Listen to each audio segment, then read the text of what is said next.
One of the most important skills an HR professional can master is forecasting the human resource needs of an organization.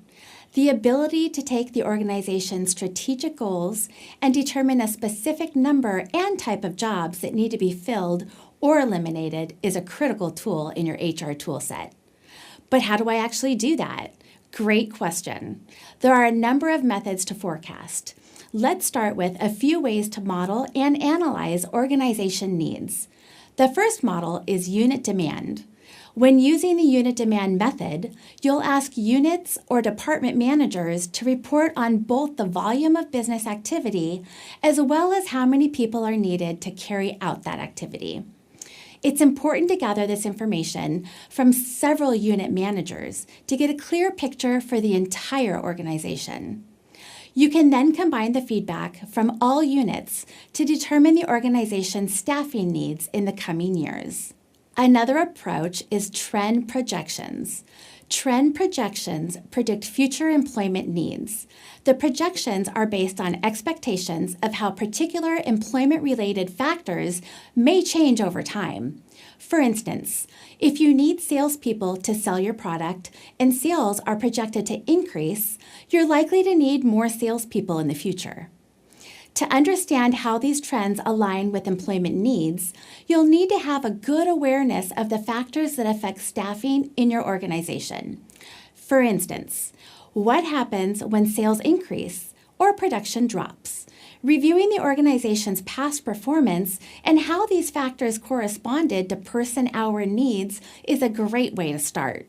Similar to trend projections, you can use a probabilistic model to gain insight as well. Probabilistic models make predictions about future conditions using computer simulations. These models consider possible outcomes based on proposed economic conditions or organization shifts. The computer simulations used by probabilistic models have two potential limitations. First, they are only as accurate as the information you provide. And second, they can become costly and unwieldy as more variables are added. For near-term projections, a workload analysis can be helpful. A workload analysis determines the output of productivity the organization expects to achieve in the immediate future. Then, employment needs are calculated in reverse. This analysis is completed in 3 parts. First, you determine the kind of work needed to meet the productivity goals.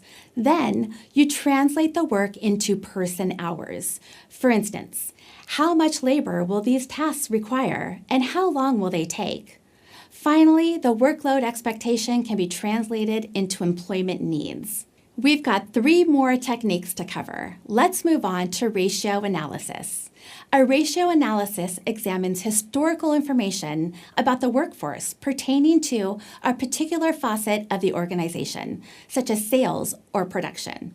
For example, in the past, a team needed a ratio of 1 project manager for every 7 clients. In the next quarter, the team anticipates the loss of 1 project manager and the addition of 14 new clients.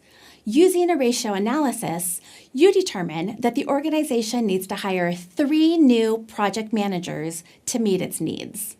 Next, let's cover the Delphi Technique. The Delphi Technique forecasts future job needs by combining the input and expertise of many professionals who never meet, but who come to a consensus over time. The Delphi Technique is useful for collecting judgments and predictions from professionals all around the world.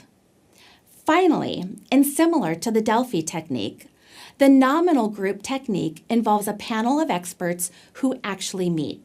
They attend a structured meeting to come to an agreement about a solution to a problem. In the meeting, a facilitator guides the group through a series of discussions and presentations, and the participants reach a consensus agreement.